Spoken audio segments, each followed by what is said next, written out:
என்னங்க இது?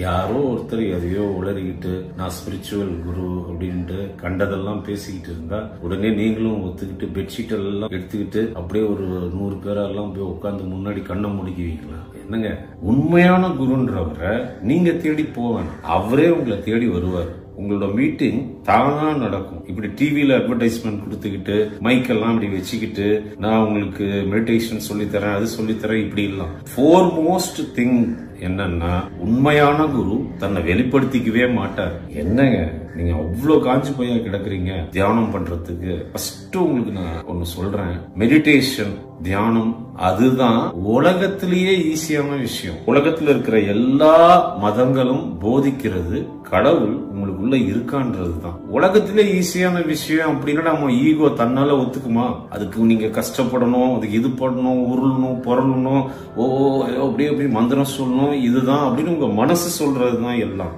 இருக்கிறதுல ஈஸி புத்தரோட டெக்னிக் தாங்க. ஜஸ்ட் இங்க பாருங்க, நாஸ்ட்ரில் சொல்லுவோம், காத்து போற இடம் சொல்லுவோம் நம்ம.